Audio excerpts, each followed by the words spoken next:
أعوذ بالله السميع العليم من الشيطان الرجيم.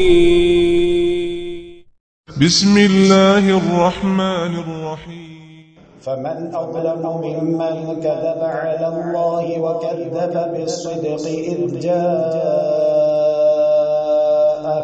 أليس في جهنم مثوى للكافرين والذي جاء بالصدق وصدق به أولئك هم المتقون لهم ما يشاءون عند ربهم ذلك جزاء المحسنين ليكفر الله عنهم أسوأ الذي عملوا ويجزيهم أجرهم بأحسن الذي كانوا يعملون أليس الله بكاف عبده ويخوفونك بالذين من دونه ومن يضلل الله فما له من هاد ومن يهد الله فما له من مضل أليس الله بعزيز ذي انتقام ولئن سألتهم من خلق السماوات والأرض ليقولن الله قل أفرأيتم ما تدعون من دون الله إن أرادني الله بضر هل هن كاشفات ضره أو أرادني برحمة هل هن ممسكات رحمته قل حسبي الله عليه يتوكل المتوكلون قل يا قوم اعملوا على مكانتكم إني عامل فسوف تعلمون من يأتيه عذاب يخزيه ويحل عليه عذاب مقيم إنا أنزلنا عليك الكتاب للناس بالحق فمن اهتدى فلنفسه ومن ضل فإنما يضل عليها وما أنت عليهم بوكيل الله يتوفى الأنفس حين موتها والتي لم تمت في منامها فيمسك التي قضى عليها الموت ويرسل الأخرى إلى أجل مسمى إن في ذلك لآيات لقوم يتفكرون أم اتخذوا من دون الله شفعاء قل أولو كانوا لا يملكون شيئا ولا يعقلون قل لله الشفاعة جميعا له ملك السماوات والأرض ثم إليه ترجعون وإذا ذكر الله وحده اشمأزت قلوب الذين لا يؤمنون بالآخرة وإذا ذكر الذين من دونه إذا هم يستبشرون قل اللهم فاطر السماوات والأرض عالم الغيب والشهادة أنت تحكم بين عبادك فيما كانوا فيه يختلفون ولو أن للذين ظلموا ما في الأرض جميعا ومثله معه لافتدوا به من سوء العذاب يوم القيامة وبدا لهم من الله ما لم يكونوا يحتسبون وبدا لهم سيئات ما كسبوا وحاق بهم ما كانوا به يستهزئون فإذا مس الإنسان ضر دعانا ثم إذا خولناه نعمة منا قال إنما أوتيته على علم بل هي فتنة ولكن أكثرهم لا يعلمون قد قالها الذين من قبلهم فما أغنى عنهم ما كانوا يكسبون فأصابهم سيئات ما كسبوا والذين ظلموا من هؤلاء سيصيبهم سيئات ما كسبوا وما هم بمعجزين أولم يعلموا أن الله يبسط الرزق لمن يشاء ويقدر إن في ذلك لآيات لقوم يؤمنون قل يا عبادي الذين أسرفوا على أنفسهم لا تقنطوا من رحمة الله إن الله يغفر الذنوب جميعا إنه هو الغفور الرحيم وأنيبوا إلى ربكم وأسلموا له من قبل أن يأتيكم العذاب ثم لا تنصرون واتبعوا أحسن ما أنزل إليكم من ربكم من قبل أن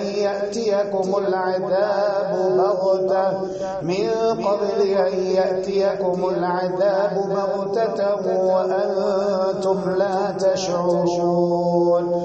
أن تقول نفس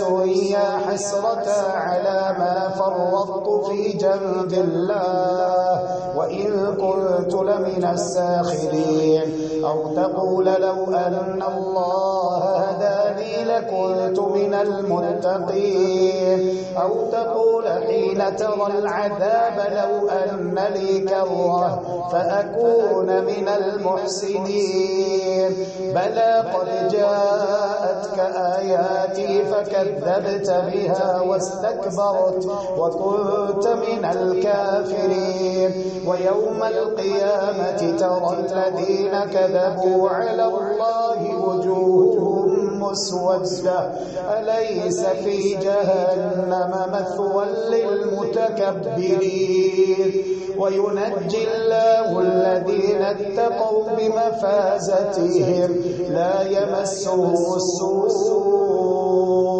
ولا هم يحزنون الله خالق كل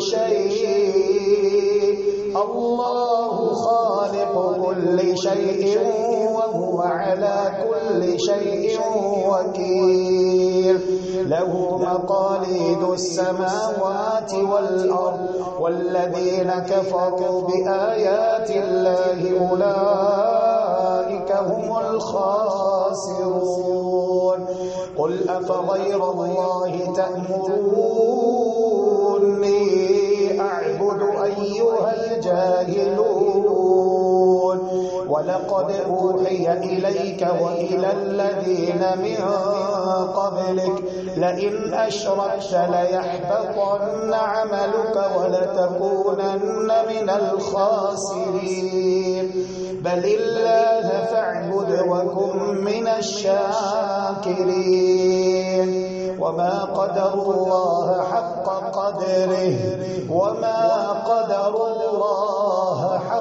قدره والأرض جميعا قبضته يوم القيامة والسماوات مطويات بيمينه سبحانه وتعالى عما يشركون ونفخ في الصور فصعق من في السماوات ومن في الأرض إلا من شاء الله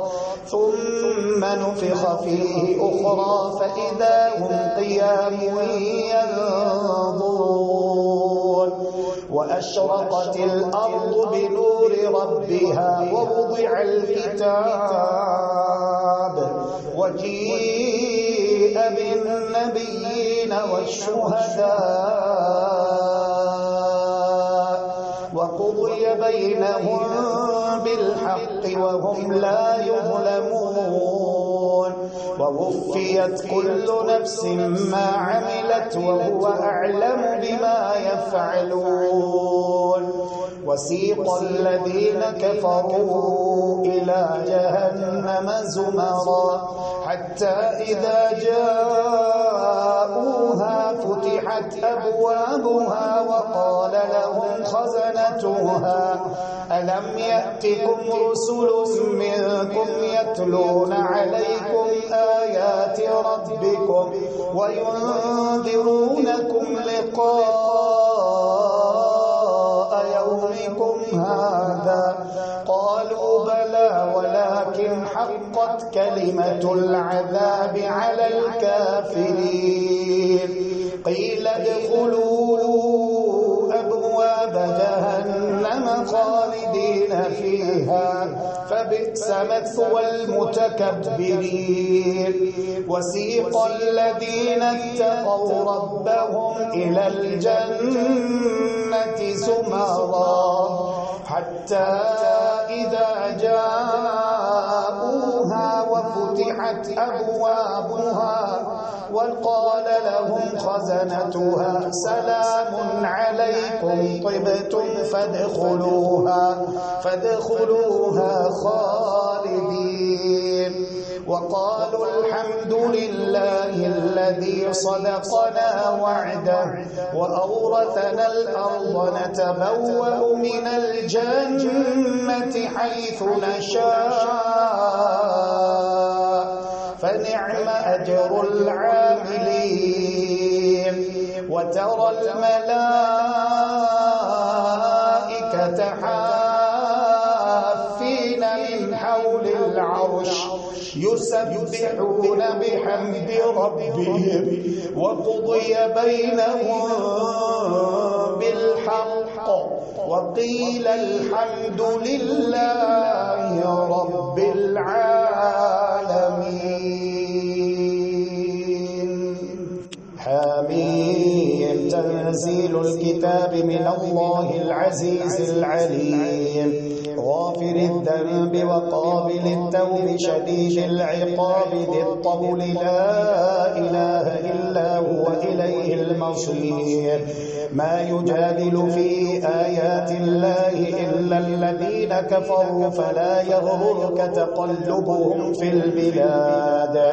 كذبت قبلهم قوم نوح والأحزاب من بعدهم وهمت كل أمة برسولهم ليأخذوه وجادلوا بالباطل ليدحضوا به الحق فأخذتهم فكيف كان عقاب وكذلك حقت كلمة ربك على الذين كفروا أنهم أصحاب النار الذين يحملون العرش ومن حوله يسبحون بحمد ربهم ويؤمنون به ويستغفرون للذين آمنوا ربنا وسعت كل شيء رحمة وعلما فاغفر للذين تابوا واتبعوا سبيلك وقهم عذاب الجحيم ربنا وأدخلهم جنات عدن التي وعدتهم ومن صلح من آبائهم وأزواجهم وذرياتهم إنك أنت العزيز الحكيم وقهم السيئات ومن تق السيئات يومئذ فقد رحمته وذلك هو الفوز العظيم إن الذين كفروا ينادون لمقت الله أكبر من مقتكم أنفسكم إذ تدعون إلى الإيمان فتكفرون قالوا ربنا أمتنا اثنتين وأحييتنا اثنتين فاعترفنا بذنوبنا فهل إلى خروج من سبيل ذلكم بأنه إذا دعي الله وحده كفرتم وإن يشرك به تؤمنوا فالحكم لله العلي الكبير هو الذي يريكم آياته وينزل لكم من السماء رزقا وما يتذكر إلا من ينيب قريب فادعوا الله مخلصين له الدين ولو كره الكافرون رفيع الدرجات ذو العرش يلقي الروح من أمره على من يشاء من عباده لينذر يوم التلاق يوم هم بارزون لا يخفى على الله منهم شيء لمن الملك اليوم لله الواحد القهار اليوم تجزى كل نفس بما كسبت لا ظلم اليوم إن الله سريع الحساب وأنذرهم يوم الآزفة إذ القلوب لدى الحناجر كاظمين ما للظالمين من حميم ولا شفيع يطاع يعلم خائنة الأعين وما تخفي الصدور والله يقضي بالحق والذين يدعون من دونه لا يقضون بشيء إن الله هو السميع البصير أولم يسيروا في الأرض فينظروا كيف كان عاقبة الذين كانوا من قبلهم كانوا هم أشد منهم قوة وآثارا في الأرض فأخذهم الله بذنوبهم وما كان لهم من الله من واق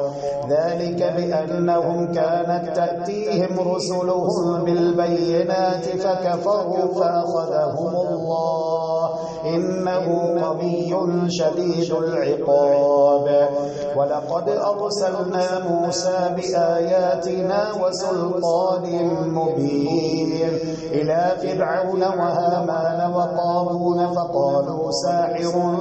كذاب فلما جاءهم بالحق من عندنا قالوا اقتلوا أبناء الذين آمنوا معه واستحيوا نساءهم وما كيد الكافرين إلا في ضلال وقال فرعون ذروني أقتل موسى وليدع ربه إني أخاف أن يبدل دينكم أو أن يظهر في الأرض الفساد وقال موسى إني عذت بربي وربكم من كل متكبر لا يؤمن بيوم الحساب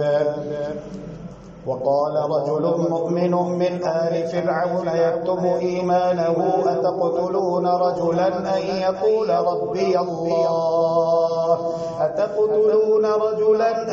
يقول ربي الله وقد جاءكم بالبينات من ربكم وإن يك كاذبا فعليه كذبه وإن يك صادقا يصبكم بعض الذي يعدكم إن الله لا يهدي من هو مسرف كذاب يا قوم لكم الملك اليوم ظاهرين في الأرض فمن ينصرنا من بأس الله إن جاءنا قال فرعون ما أريكم إلا ما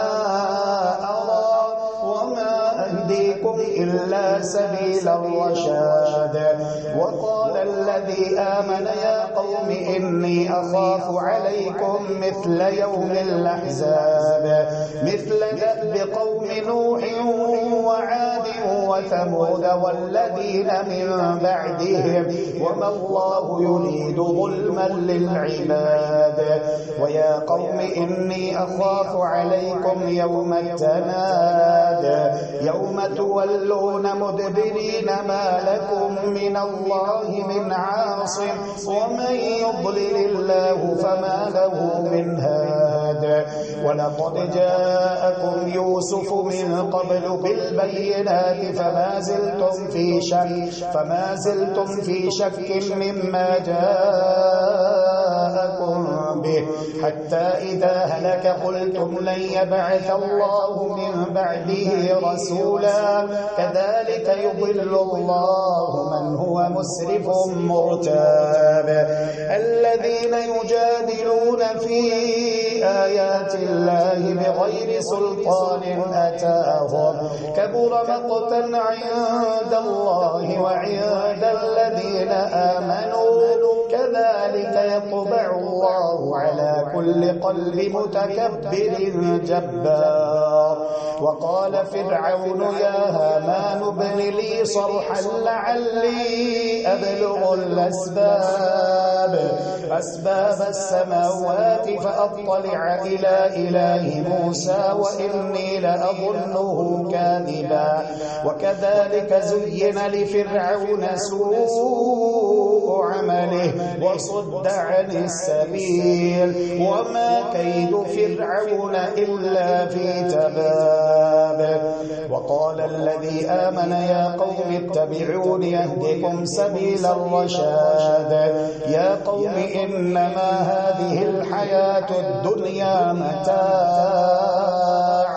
وإن الآخرة هي دار القرار من عمل سيئة فلا يجزى إلا مثلها ومن عمل صالحا من ذكر أو أنثى وهو مؤمن فأولئك يدخلون الجنة يرزقون فيها بغير حساب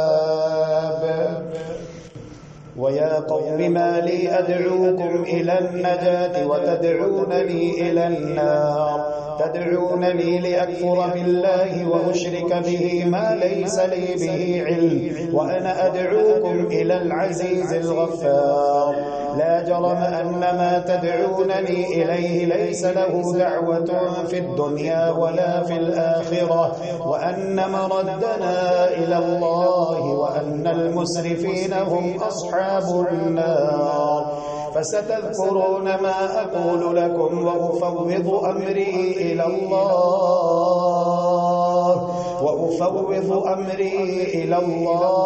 إن الله بصير بالعباد فوقاه الله سيئات ما مكروا وحاق بآل فرعون سوء العذاب النار يعرضون عليها غدوا وعشيا ويوم تقوم الساعة أدخلوا آل فرعون أشد العذاب وإذ يتحاجون في النار فيقول الضعفاء للذين استكبروا إنا كنا لكم تبعا فهل أنتم مغنون عنا نصيبا من النار قال الذين استكبروا إنا كل فيها إن الله قد حكم بين العباد وقال الذين في النار لخزنة جهنم ادعوا ربكم يخفف عنا يوما من العذاب قالوا أولم تك تأتيكم رسلكم بالبينات قالوا بلى قالوا فادعوا وما دعاء الكافرين إلا في ضلال إنا لننصر رسلنا والذين آمنوا في الحياة الدنيا ويوم يقوم الأشهاد يوم لا ينفع الظالمين معذرتهم ولهم اللعنة ولهم سوء الدار ولقد آتينا موسى الهدى وأورثنا بني إسرائيل الكتاب هدى وذكرى لأولي الألباب فاصبر إن وعد الله حق واستغفر لذنبك وسبح بحمد ربك بالعشي والإبكار إن الذين يجادلون في آيات الله بغير سلطان أتاهم إن في صدورهم إلا كبر ما هم ببالغ بالغيه فاستعذ بالله إنه هو السميع البصير. لخلق السماوات والأرض أكبر من خلق الناس ولكن أكثر الناس لا يعلمون. وما يستوي الأعمى والبصير والذين آمنوا وعملوا الصالحات ولا المسيء قليلا ما تتذكرون. إن الساعة لآتية لا ريب فيها ولكن أكثر الناس لا يؤمنون. وقال ربكم ادعوني أستجب لكم إن الذين يستكبرون عن عبادتي سيدخلون جهنم داخرين.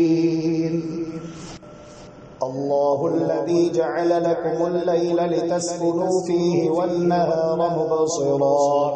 إن الله لذو فضل على الناس ولكن أكثر الناس لا يشكرون. ذلكم الله ربكم خالق كل شيء لا إله إلا هو فأنى تؤفكون. كذلك يؤفك الذين كانوا بآيات الله يجحدون. الله الذي جعل لكم الأرض قرارا والسماء بناء وصوركم فأحسن صوركم ورزقكم من الطيبات ذلكم الله ربكم فتبارك الله رب العالمين. هو الحي لا إله إلا هو فادعوه مخلصين له الدين الحمد لله رب العالمين.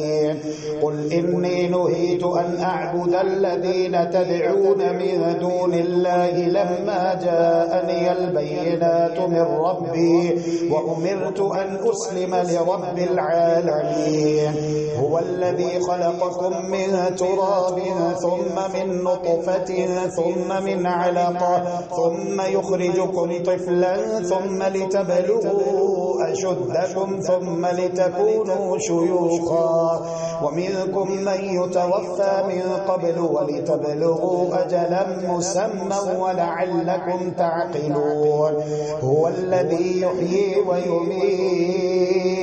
فإذا قضى أمرا فإنما يقول له كن فيكون. ألم تر إلى الذين يجادلون في آيات الله أنى يصرفون الذين كذبوا بالكتاب وبما أرسلنا به رسلنا فسوف يعلمون. إذ الأغلال في أعناقهم والسلاسل يسحبون في الحميم ثم في النار يسجرون.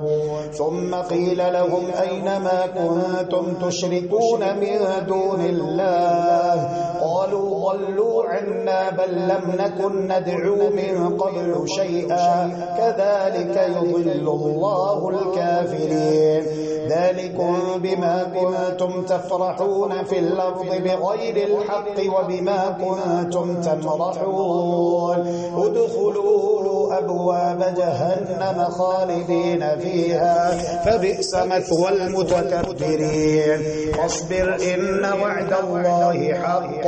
فإما نرينك بعض الذي نعدهم أو نتوفينك فإلينا يرجعون. ولقد أرسلنا رسلا من قبلك منهم من قصصنا عليك ومنهم من لم نقصص عليك وما كان لرسول أن يأتي بآية إلا بإذن الله فإذا جاء أمر الله قضي بالحق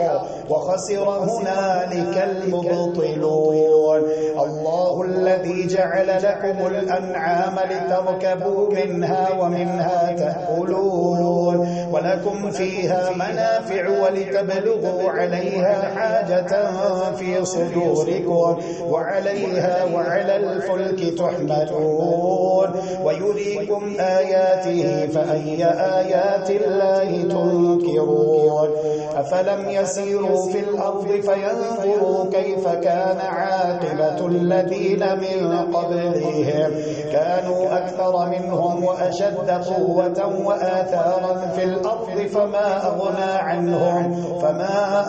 عنهم ما كانوا يكسبون فلما جاءتهم رسلهم بالبينات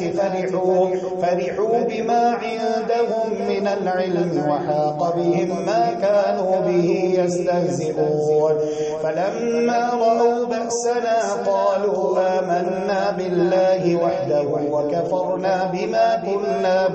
وكفرنا بما كنا به مشركين فلم يك ينفعهم إيمانهم لما رأوا بأسنا سنة الله التي قد خلت في عباده وخسر هنالك الكافرون. حميم تنزيل من الرحمن الرحيم كتاب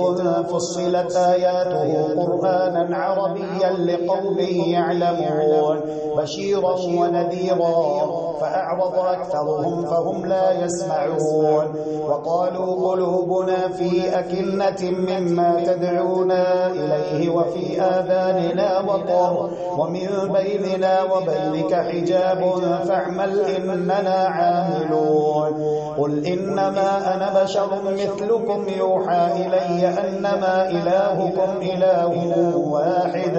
فاستقيموا إليه واستغفروه وويل للمشركين الذين لا يؤتون الزكاة وهم بالآخرة هم كافرون إن الذين آمنوا وعملوا الصالحات لهم أجر غير ممنون قل أئنكم لتكفرون بالذي خلق الأرض في يومين وتجعلون له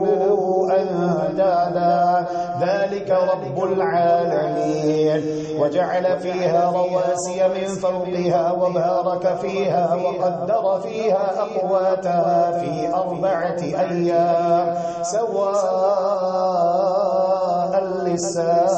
للسائلين ثم استوى إلى السماء وهي دخان فقال لها وللأرض ائتيا طوعا أو كرها قالتا أتينا طائعين فقضاهن 7 سماوات في يومين وأوحى في كل سماء أمرها وزينا السماء الدنيا بمصابيح وحفظا ذلك تقدير العزيز العليم فإن أعرضوا فقل أنذرتكم صاعقة مثل صاعقة عاد وثمود إذ جاءتهم الرسل من بين أيديهم ومن خلفهم ألا تعبدوا إلا الله قالوا لو شاء ربنا لأنزل ملائكة فإنا بما أرسلتم به كافرون فأما عاد فاستكبروا في الأرض بغير الحق وقالوا من نشد منا قوة أولم يروا أن الله الذي خلقهم هو أشد منهم قوة وكانوا بآياتنا يجحدون فأرسلنا عليهم ريحا صرصرا في أيام نحسات لنذيقهم عذاب الخزي في الحياة الدنيا ولعذاب الآخرة أخزى وهم لا ينصرون وأما ثمود فهديناهم فاستحبوا العمى على الهدى فأخذتهم صاعقة العذاب الهون بما كانوا يكسبون ونجينا الذين آمنوا وكانوا يتقون ويوم يحشر أعداء الله إلى النار فهم يوزعون حتى إذا ما جاءوها شهد عليهم سمعهم وأبصارهم وجلودهم بما كانوا يعملون وقالوا لجلودهم لم شهدتم علينا قالوا أنطقنا الله الذي أنطق كل شيء وهو خلقكم أول مرة وإليه ترجعون وما كنتم تستترون أن يشهد عليكم سمعكم ولا أبصاركم ولا جلودكم ولكن ظننتم أن الله لا يعلم كثيرا مما تعملون وذلكم ظنكم الذي ظننتم بربكم أرداكم فأصبحتم من الخاسرين فإن يصبروا فالنار مثوى لهم وإن يستعتبوا فما هم من المعتبين وقيضنا لهم قرناء فزينوا لهم ما بين أيديهم وما خلفهم وحق عليهم القول في أمم قد خلت من قبلهم من الجن والإنس إنهم كانوا خاسرين وقال الذين كفروا لا تسمعوا لهذا القرآن والغوا فيه لعلكم تغلبون فلنذيقن الذين كفروا عذابا شديدا ولنجزينهم أسوأ الذي كانوا يعملون ذلك جزاء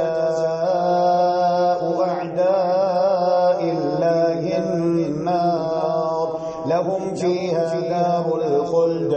جزاء بما كانوا بآياتنا يجحدون وقال الذين كفروا ربنا أرنا الذين أضلانا من الجن والإنس نجعلهما تحت أقدامنا ليكونا من الأسفلين إن الذين قالوا ربنا الله ثم استقاموا تتنزل عليهم الملائكة ألا تخافوا ولا تحزنوا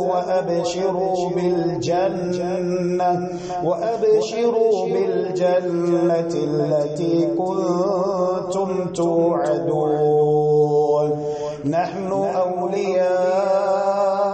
أولياؤكم في الحياة الدنيا وفي الآخرة ولكم فيها ما تشتهي أنفسكم ولكم فيها ما تدعون نزلا من غفور رحيم ومن أحسن قولا ممن دعا إلى الله وعمل صالحا وقال إنني من المسلمين ولا تستوي الحسنة ولا السيئة ادفع بالتي هي أحسن فإذا الذي بينك وبينه عداوة كأنه ولي حميم وما يلقاها إلا الذين صبروا وما يلقاها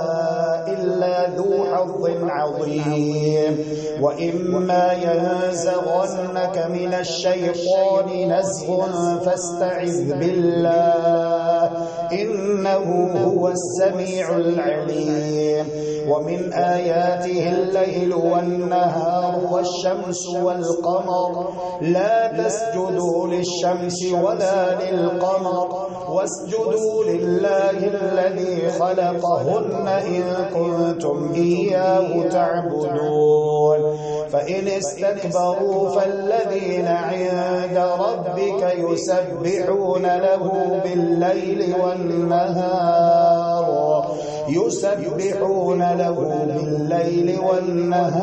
وهم لا يسأمون ومن آياته أنك ترى الأرض خاشعة فإذا أنزلنا عليها الماء اهتزت وربت إن الذي أحياها لمحيي الموتى إنه على كل شيء قدير إن الذين يلحدون في آياتنا لا يخفون علينا أفمن يلقى في النار خير أم من يأتي آمنا يوم القيامة اعملوا ما شئتم إنه بما تعملون بصير إن الذين كفروا بالذكر لما جاءهم وإنه لكتاب عزيز لا يأتيه الباطل من بين يديه ولا من خلفه تنزيل من حكيم حميد ما يقال لك إلا ما قد قيل للرسل من قبلك إن ربك لذو مغفرة وذو عقاب أليم ولو جعلناه قرآنا أعجميا لقالوا لولا فصلت آياته أأعجمي وعربي قل هو للذين آمنوا هدى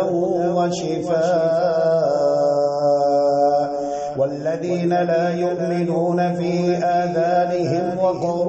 وهو عليهم عمى أولئك ينادون من مكان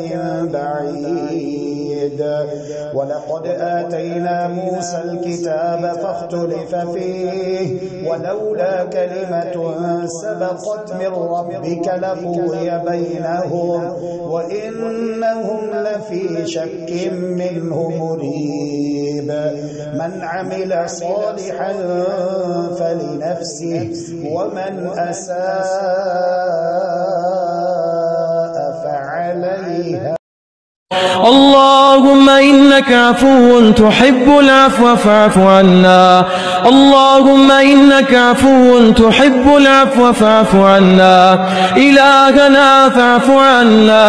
فاعف عنا يا كريم فاعف عنا